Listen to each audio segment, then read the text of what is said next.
Hello friends, welcome to EduACS, your education mentor. So friend, in this session we will see the latest update for the NEET PG counseling कि अभी क्या चल रहा है NEET PG की counselling में. In all the counselling we will conclude over here और आगे क्या क्या चेंजेस हो सकते हैं and what are the some important thing which the student have to notice while going for the counselling. So फिलहाल अगर अभी का हम स्टेटस देखते हैं काउंसलिंग का, तो we have entered into the round 2 of counselling. So अगर हम सेंट्रल काउंसलिंग की बात करते हैं, एमसीसी की बात करते हैं, तो राउंड 2 अभी चल रहा है और थोड़ा सा शेड्यूल चेंज हुआ था. प्रीवियसली 12 को रिज़ल्ट आने वाला था, 14 को आ रहा है बिकॉज कुछ एनआरआई स्टूडेंट्स को कुछ एडिशनल टाइम मिला था, इसलिए थोड़ा सा शेड्यूल चेंज हुआ है. लेकिन ये शेड्यूल जो चेंज हुआ है ये काफ़ी इम्पैक्ट करेगा. आगे इसको देखने वाला है कि 14 को you are getting your allotment of MCC round first और जो ज्वाइनिंग की डेट है दैट इज़ 22nd. तो 22nd तक आप लोग को ज्वाइनिंग ले लेनी है अगर आपको कहीं पे भी सीट मिल रही है तो. और अगर आप पैरेलल साइड में देखोगे डीएनबी का राउंड 2 का जो रिज़ल्ट आ रहा है वो भी आपका 22nd को आ रहा है. उससे पहले 15 से आपकी एडिटिंग की और चॉइस फिलिंग की एक्टिविटी स्टार्ट हो जाएगी. तो इन सब चीज़ों को देखते हैं कि क्या इम्पैक्ट पड़ सकता है. फर्स्ट ऑफ़ ऑल जो इम्पोर्टेंट नोटिस करने वाली बात है काउंसलिंग में वो ये है कि राउंड 2 में we have entered, round first हो चुके हैं. मैक्सिमम जो स्टूडेंट्स हैं जो हाई रैंकर्स हैं और जो एवरेज रैंकर्स हैं उनके पास ऑलरेडी सीट्स हैं. उन्होंने ऑल इंडिया कोटा में सीट्स ली, स्टेट्स में सीट ली और डीएनबी के भी ऑप्शन है. बट अब सेकेंड राउंड में जाने के बाद भी हम देख रहे हैं कि in the MCC counselling all India Kota में भी काफ़ी अच्छी सीट्स आई हैं. लास्ट ईयर के कंपैरिजन काफ़ी अच्छी वैकेंसी है और डी में भी काफ़ी अच्छी वैकेंसी अवेलेबल है in comparison to last year because काफ़ी टाइम लिया था एमसीसी ने सीट रेजिग्नेशन के लिए, तो काफ़ी सीट रिज़ाइन करा के लेके आए. ऑन अ पैरेलल साइड अगर हम डीएनबी की काउंसलिंग को भी इसमें से थोड़ा सा मिक्स करके देख रहे हैं तो डीएनबी की काउंसलिंग में हमने देखा था कि राउंड फर्स्ट में डीएनबी की काउंसलिंग स्टार्ट हुई थी 3056 सीट्स के समथिंग अराउंड और फर्स्ट राउंड के बाद अराउंड 699 सीट्स पे स्टूडेंट्स ने एडमिशन को फाइनलाइज़ किया, वहाँ पे सीट्स अपनी फ्रीज़ करी. सो और यहाँ पे हमको ये भी पता है कि अराउंड 1000 के आसपास प्रपोज सीट हैं जो कि नेक्स्ट राउंड में ऐड हो सकती हैं, जैसे कि डीएनबी ने अब आगे नोटिफिकेशन में कहा था और अपनी वेबसाइट पे दिखाया था. तो नोटिस करने वाली बात यह है कि 699 स्टूडेंट्स को सीट देने के बाद भी राउंड नंबर 2 जो डीएनबी का होगा वो राउंड नंबर फर्स्ट से ज़्यादा सीटों के साथ होगा. सो दोनों तरफ सीट्स ज़्यादा हैं, एमसीसी में भी सीट्स हैं और डीएनबी में भी काफ़ी हैंड सीट्स हैं. और ऑन अ पैरेलल साइड जो स्टेट अपनी इंडिविजुअल काउंसलिंग करा रहा है, काफ़ी स्टेट ऑलरेडी राउंड नंबर 2 में इंटर कर चुके हैं. कर्नाटका राउंड नंबर 2 में इंटर कर चुका है, हिमाचल प्रदेश चॉइस फिलिंग ले चुका है राउंड नंबर 2 की. आज से पंजाब ने भी अपना एप्लीकेशन फॉर्म निकाल दिया है राउंड नंबर 2 के लिए. फ्रेश एंट्री हो रही है पंजाब की. 11 से 17 तक रजिस्ट्रेशन होगा. So if anybody want to enrol in the Punjab for the round number 2 तो आप वहाँ पे पंजाब में इनरोलमेंट करा सकते हो. और इस तरह से हम देखते हैं वेस्ट बंगाल ने भी अपना राउंड नंबर 2 का प्रोसेस स्टार्ट कर दिया था. तो some of the states have also started for the round number 2 and they are having a good number of seats. So lot of seats are available for the students. So ये सब चीज़ें बिल्कुल positive indication दे रहा है कि काफ़ी अच्छी counselling चल रही है. They are lot of seats still waiting for the students. तो पॉजिटिव शिफ्ट हर जगह देखने को मिलेंगे. There will be a good positive shift in the deemed university also. जब भी हम डीम्ड यूनिवर्सिटी की काउंसलिंग करते हैं तो उसमें एक छोटा सा मैट्रिक्स समझने वाली बात है क्योंकि you can see the fees are starting something around 20 lakh rupees for the good subjects and that are going up to 50 और 55 लाख रुपीज़ एनुअली. बट जो मैक्सिमम स्टूडेंट चॉइस फिलिंग कर रहा है अराउंड 70 से 75% स्टूडेंट जो चॉइस फिलिंग कर रहे हैं, those who are filling the choices only up to the some certain limit कि वो 30 लाख 35 लाख की लिमिट तक चॉइस फिलिंग करते हैं, उसके बाद पे नहीं जाते हैं. तो आप जो हाई रैंकर अलॉटमेंट अगर ध्यान से देखते हो तो आप देखोगे कि जो लास्ट रैंक पे जो सब्जेक्ट्स मिले थे राउंड नंबर फर्स्ट में, तो जो कॉलेजेस थे तो उसमें there was only few number of students.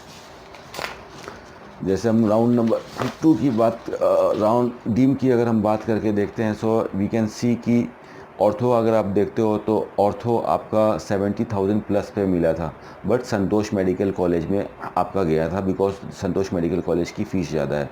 तो अगर आप ऑर्थो के मैक्सिमम अलॉटमेंट देखोगे तो that will be under 50,000 rank, something around 40,000 rank, जहाँ तक स्टूडेंट्स एक पैकेज लेके बना के चल पाते हैं। ऑप्थल का अगर आप देखते हो तो 56,000 तक गया था फर्स्ट राउंड में, टीबी चेस्ट 60,000 तक गया था। तो सेकंड राउंड में बिल्कुल पॉजिटिव शिफ्ट देखने को मिलेंगे, बट फाइट बनी रहेगी उन कॉलेज के लिए जिसकी ट्यूशन फीसेस एक कंट्रोल ट्यूशन फीसेस है, 20, 25, 30 लाख रुपीज़ वाले पे ज़्यादा हिट करेंगे स्टूडेंट्स, इसलिए वहाँ पे आपको उतना ज़्यादा पॉजिटिव शिफ्ट देखने को नहीं मिलेगा। वहाँ पे पॉजिटिव शिफ्ट आएगा बट एक सर्टेन लिमिट के साथ आएगा। और जो हाई फीस वाले कॉलेजेस हैं जो कि लास्ट अलॉटेड सीट्स थी, जैसे कि Balaji medical college, DY Patil Mumbai medical college, Meenakshi medical college, सत्य साई मेडिकल कॉलेज, संतोष मेडिकल कॉलेज, इसमें काफ़ी अच्छा पॉजिटिव शिफ्ट देखने को मिल सकता है। 7 to 8,000 रैंक तक का पॉजिटिव शिफ्ट देखने को मिल सकता है। सो वी कैन सी कि lot of seats are still waiting. तो सीट्स आसानी से मिल रही है बच्चों को, बस ये चीज़ देखनी है आपको कि इफ़ यू आर थिंकिंग कि जिस भी सब्जेक्ट के लिए अगर हम जा रहे हैं, आई कैन सी कि my rank is not 100% fitting according to the, ये सब्जेक्ट हमारा 100% नहीं फिट हो रहा है हमारी रैंक के अकॉर्डिंग, तो हम थोड़ी सी इलास्टिसिटी लेके आएँ चॉइस फिलिंग में और थोड़ा सा और इसमें चॉइस सब्जेक्ट को ऐड करें। कुछ इंपॉर्टेंट नोट करने वाली बातें ये हैं, आपने डीएनबी के रूल को देखा होगा। डीएनबी का जो रूल ये है कि अगर कोई स्टूडेंट ऐसा है जिसको राउंड नंबर 2 में उसने कहीं पे भी ज्वाइनिंग करी है, in any of the MD MS seat पे अगर आपने राउंड नंबर 2 पे ज्वाइनिंग करी है, चाहे ऑल इंडिया कोटा में चाहे स्टेट में, then you are no more eligible for the DNB counselling. So इस चीज़ को देखते हैं क्या इम्पैक्ट कर रहा है यहाँ पे। एमसीसी का रिज़ल्ट 14 को आ रहा है, उसके बाद आप लोग की ज्वाइनिंग है जो कि फ़िज़िकल ज्वाइनिंग है। ये फ़िज़िकल ज्वाइनिंग और ऑनलाइन ज्वाइनिंग अभी जो कंट्री की कंडीशन चल रही है वो सिनेरियो के हिसाब से चेंज हो सकती है अगर कुछ फर्दर ऑर्डर्स गवर्नमेंट की तरफ से आते हैं। फ़िलहाल आप इसको फ़िज़िकल ज्वाइनिंग ही कंसिडर करके चलो। सो हम यहाँ पे बात कर रहे थे कि 14 को आपका रिज़ल्ट आ जाएगा, उसके बाद जो भी बच्चे एमडी एमएस में एडमिशन ले लेते हैं, और मैक्सिमम जो प्योरिटी स्टूडेंट्स की रहती है वो एमडी एमएससी रहती है, डीएनबी से पहले बच्चे एमडी एमएस की तरफ जाना चाहते हैं। सो अगर if you are taking your final admission on 15, 16, 17, 18, 19 और 20, 21, तो 22 को जब आपका डीएनबी का रिज़ल्ट आएगा, सो आप उसकी सीट को क्लेम नहीं कर पाओगे, because according to the rule हमने सेकेंड राउंड की सीट पे एडमिशन ले लिया, now we can't claim the DNB counselling. So अभी फ़िलहाल काफ़ी स्टूडेंट्स ऐसे होंगे जिन्होंने राउंड नंबर 2 में एमसीसी की भी चॉइस फिलिंग करी है और फिर वो फर्दर डीएनबी की भी चॉइस फिलिंग करेंगे। सो ऐसी सीट्स लॉक हो सकती है और वो ट्रांसफ़र हो सकती है राउंड नंबर 2 पे। तो डीएनबी में काफ़ी पॉजिटिव शिफ्ट देखने को आपको मिलेंगे। डीएनबी में अगर हम देखते हैं कि अगर इफ़ यू टॉक अबाउट कि अगर एनेस्थीसिया को भी अगर हम देखते हैं तो लास्ट सब्जेक्ट हमारा जो डीएनबी में अलॉट हुआ था, तो सेकेंड राउंड में अगर आप देखते हो तो ये 30,000 तक शिफ्ट हो सकता है, यानी कि 30,000 तक एनेस्थीसिया फ्लो कर सकता है। तो 6 से 7,000 रैंक का पॉजिटिव शिफ्ट सेकेंड राउंड में देखने को मिलेगा और थर्ड राउंड में ये पॉजिटिव शिफ्ट और ज़्यादा बढ़ेगा, बिकॉज थर्ड राउंड में काफ़ी स्टूडेंट ऐसा होगा जो ऑलरेडी एमडीएमएस में सीट ले चुका है, now he is no more eligible to do the counselling of DNB. और डीएनबी के रूल्स ने ये चीज़ पहले बोल दिया था कि न्यू रजिस्ट्रेशन फर्दर राउंड में नहीं होंगे। इन केस अगर न्यू रजिस्ट्रेशन होते हैं तो सिनेरियो चेंज हो सकता है, लेकिन अगर यही रूल्स के साथ कैरी फॉरवर्ड चलते हैं तो डीएनबी की काउंसलिंग काफ़ी अच्छा पोटेंशियल रख रही है स्टूडेंट्स के लिए। And in by the third round we can see कि up to the like 34 to 35,000 rank तक स्टूडेंट्स को आसानी से क्लिनिकल सब्जेक्ट में अलॉटमेंट मिलेंगे। एक क्वेश्चन आता है माइंड में स्टूडेंट्स का कि कौन से रैंक पे क्या सब्जेक्ट मिलेगा, तो यहाँ पे आप अपनी चॉइस फिलिंग में ध्यान दे सकते हैं कि जो भी सब्जेक्ट में आप पहला कॉल करना चाहते हैं आप उस सब्जेक्ट को चॉइस फिलिंग में आप पहले रखें और धीमे धीमे आप उसमें नीचे जा सकते हैं अगर आपको लग रहा है कि आपकी रैंक पे ये सब्जेक्ट श्योर नहीं है। एक कन्फ्यूज़न और बना था कि मॉप अप राउंड होगा कि नहीं होगा डीएनबी का, तो लास्ट डेट आ चुकी है 31 जुलाई नीट पीजी की काउंसलिंग की लास्ट डेट है और डीएनबी ने भी अपने फर्दर राउंड का शेड्यूल निकाल दिया है। तो जिस हिसाब से अगर हम सीटों को देख रहे हैं, अलॉटमेंट देख रहे हैं, उसमें से अभी तक के सिनेरियो को देखते हुए काफ़ी अच्छा चांसेस मोर देन 90% कि डीएनबी का मॉप अप राउंड नंबर 4 भी होगा। तो डीएनबी की काउंसलिंग में काफ़ी अच्छा पोटेंशियल है। जो काउंसलिंग अभी 23,000 पे रुक गई थी क्लिनिकल अलॉटमेंट, वो यहाँ से एटलीस्ट 10,000 रैंक प्लस 35,000 रैंक तक आसानी से जा सकते हैं और इससे ऊपर भी ट्रैवल होने की चांसेस हो सकती है by the round number 3। Round number 2 पे भी पॉजिटिव शिफ्ट मिलेगा और राउंड नंबर 3 पे भी पॉजिटिव शिफ्ट मिलेगा। और अगर हम एमडीएमएस की बात करते हैं, we are coming back to the all India quota counselling. All India quota की काउंसलिंग के बाद भी कुछ काफ़ी अच्छी सीट्स बचने की चांसेस हैं जो कि स्टेट के थर्ड राउंड में स्टूडेंट को बेनिफिट करेंगे। सो चीज़ें काफ़ी अच्छी दिखाई दे रही हैं। अगर आप इसमें देखते हो कि 14,900 के आसपास राउंड नंबर फर्स्ट में एनेस्थीसिया यानी कि लास्ट क्लिनिकल अलॉटमेंट ख़त्म हुआ था, तो राउंड नंबर 2 में as per the seat matrix जो अभी पॉजिटिव सीट्स का इंक्रीमेंट है ये देखने को मिल सकता है कि अराउंड 16.5 टू 17,000 तक आपके क्लिनिकल सब्जेक्ट स्लिप्स हो सकते हैं। यहाँ तक हमको पॉजिटिव शिफ्ट देखने को मिल सकती है 60,500 टू हमारा 17,000। जो टॉप के सब्जेक्ट्स हैं, डर्मा है, रेडियो है, पीडिया है, इसमें शिफ्ट देखने को मिलेंगी। एक मार्जिन के अंदर शिफ्ट देखने को मिलेंगी, बहुत ज़्यादा शिफ्ट देखने को नहीं मिलेंगी, लेकिन जैसे जैसे हम नीचे आते हैं, डेप्थ में आते हैं, एक अच्छी पॉजिटिव शिफ्ट देखने को मिलेगी। ऑब्स गायनी की अगर आप बात करते हो तो अराउंड 8,600 पे फिनिश हुई थी, तो ये 9,500 तक जाने की चांसेस है, 9,700 तक जाने की चांसेस है। बिकॉज स्टूडेंट यहाँ पे अभी सीट को कंपैरिजन कर रहे हैं कि कौन सा बेटर अलॉटमेंट है। स्टेट का बेटर अलॉटमेंट है तो they will continue with the state, और अगर ऑल इंडिया कोटा का बेटर अलॉटमेंट है तो they will continue with the all India Kota seats. So ultimately student एक ही है, एक जगह सीट लेगा, दूसरी जगह सीट खाली होगी, वही सीट आगे जाएगी। तो काफ़ी ज़्यादा पोटेंशियल देखने को मिल रहा है। और प्राइवेट की अभी इतनी ज़्यादा सीट्स हैं तो इससे ये भी चांसेस लगेगी कि राउंड नंबर 2 के बाद नोटिस आ सकता है एनबीई से। और जो कट ऑफ रिडक्शंस के लिए काफ़ी बच्चे वेट कर रहे हैं, आप लोग का कट ऑफ रिडक्शन भी आ सकता है in order to fulfil the remaining seats. Approximately अगर हम आइडिया निकालते हैं तो अराउंड 30 से 35 नंबर, अराउंड 40 नंबर तक स्लिप आ सकता है। यहाँ तक आपके कट ऑफ रिड्यूस होने की चांसेस हैं। कट ऑफ रिड्यूस होने का नोटिस सेकंड राउंड के बाद आता है, थर्ड राउंड से पहले आता है, बिकॉज मॉपअप राउंड में ही रजिस्ट्रेशन कराना होता है। अगर हम एमसीसी की काउंसलिंग में बात करते हैं तो राउंड नंबर फर्स्ट में फ्रेश रजिस्ट्रेशन होता है, राउंड नंबर 2 में फ्रेश रजिस्ट्रेशन होता है, और राउंड नंबर 3 में न्यू रजिस्ट्रेशन होता है। राउंड नंबर 4 में न्यू रजिस्ट्रेशन नहीं होता है, इंस्टीट्यूशनल राउंड में रजिस्ट्रेशन नहीं होता है।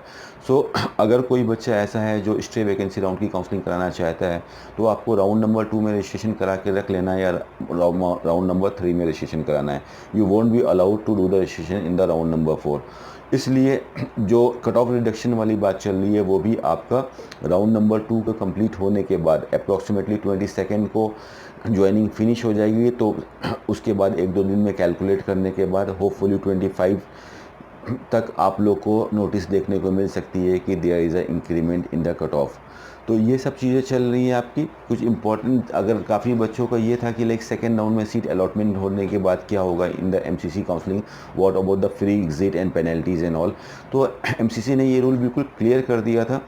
इसमें फ्री एग्जिट सिर्फ एक ही स्टूडेंट को मिल सकती है।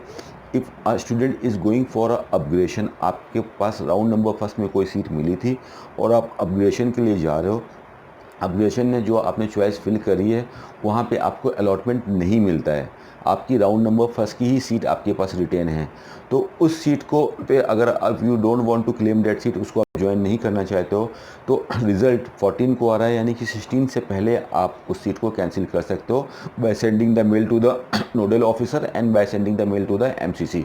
आप उस सीट को सरेंडर कर सकते हो। इस कंडीशन में आपकी जो सिक्योरिटी अमाउंट पेड है for government and private, that will be refunded back to you. And in case कोई बच्चे को फ्रेश अलॉटमेंट आता है राउंड नंबर 2 में, चाहे वो अपग्रेड के केस में आ रहा है बच्चा, चाहे उसको फ्रेश अलॉटमेंट मिल रहा है, चाहे आपने फर्स्ट राउंड में कोई सीट ली थी उसको फ्री एग्जिट कर दिया, उसको रिज़ाइन कर दिया, सेकंड राउंड में आपको कोई नई सीट मिली है and then due to any reason you are not taking admission in the allotted seat, उस कंडीशन में आपको पेनल्टी लगेगी। जो आप 2 लाख रुपीज़ और 30,000 का आपने डिपॉजिट दे रखा है उसकी पेनल्टी लगेगी। नाउ एक और क्वेश्चन अराइज हो रहा था स्टूडेंट्स का कि सपोज़ कर लिए हमको पेनल्टी लग जाती है, हमारी सीट चली जाती है राउंड नंबर 2 की, and then I want to come back to for the counselling in the mop up round, so I am eligible और नॉट। So you are eligible for that. आप मॉपअप राउंड में आके एलिजिबल हो, दोबारा से रजिस्ट्रेशन करके, दोबारा से सिक्योरिटी अमाउंट पे करके you can join the counselling again. DNB वाले बच्चे अलॉटमेंट के बाद हट जाएंगे। सो काफ़ी अच्छा पॉजिटिव इम्पैक्ट दिख रहा है स्टूडेंट्स को। And this is the point कि अब स्टूडेंट्स के पास, जिनके पास अभी एक कन्फ्यूज़न स्टेट में है, काफ़ी स्टूडेंट जो पीछे की रैंक पे है वहाँ पे सीट नहीं पहुँच पाई है, लेकिन काफ़ी स्टूडेंट अभी यहाँ पे ऐसा है जिसके पास सीट है and they are not able to decide what to do and कि क्या हमको करना चाहिए। तो this is a time to come out with the conclusion. आप देख सके हो कि ऑलरेडी फर्स्ट राउंड कंप्लीट हो चुके हैं एंड सेकेंड राउंड में you have to sort out the best seat. जो आपके पास बेस्ट सीट है उस सीट को लेके आप सेटिस्फाई होकर इस काउंसलिंग को छोड़ सकते हो। सो कैन कि आपकी पेनल्टी से भी आप बचे रहोगे और ये काउंसलिंग भी जल्दी फिनिश होगी और आगे तक सीटें जाएंगी। हाई रैंकर्स को भी आसानी से सीट्स मिलेगी, 70,000, 75,000, 80,000 वालों को भी आसानी से सीट्स मिलेंगी, but the cost of the tuition faeces will be little bit high. तो इम्पैक्ट अगर हम देखते हैं तो हर तरह से काफ़ी अच्छा दिखाई दे रहा है। राउंड नंबर 2 स्टार्ट हो चुका है।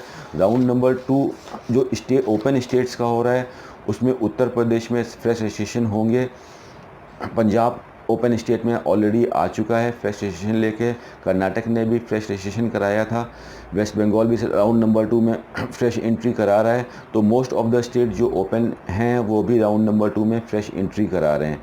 बिकॉज फ्रेश एंट्री उसी केस में होती है जब नंबर ऑफ़ सीट्स कॉलेज के पास अच्छी हैं या कि उस काउंसलिंग अथॉरिटी के पास अच्छी खासी बची हैं। तो we can see there lot of seats in the market, in the Deemed University vacant, a lot of seats are vacant in the all India quota, lot of seats are vacant in the state counseling, and even lot of seats are vacant in the DNB counseling.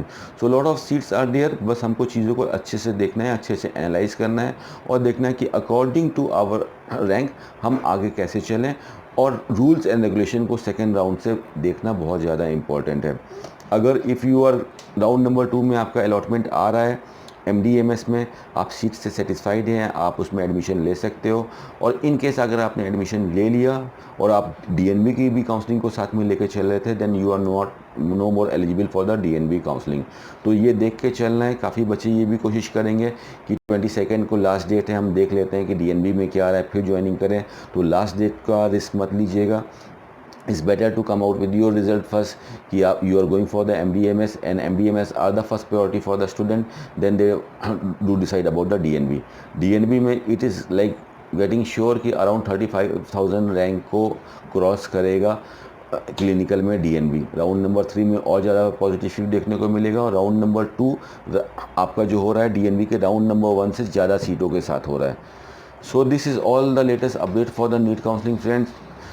Hopefully this information will work for you. अगर आप लोग को कुछ और information चाहिए तो कुछ updates आप EduACS की वेबसाइट से भी जाके देख सकते हो, eduacs.com पे, वहाँ पे भी आपको रेगुलर अपडेट्स मिलते रहते हैं। And wish you all the very best for your counselling. If you are finding any sort of difficulties in the counselling that you are not getting the way that how to approach with your counselling, so in that condition you are most welcome to contact us. आप हमसे contact कर सकते हैं। You can avail our services. Our team will guide you out कि आप अपनी rank के हिसाब से कैसे अप्रोच करें आगे फर्दर काउंसलिंग के लिए कि आपकी को एक हैंडसम सीट मिल सके। And if you are still having any sort of queries, so you can please ask your question on the comment box friends. Thank you so much for giving me valuable time friends. Thank you so much.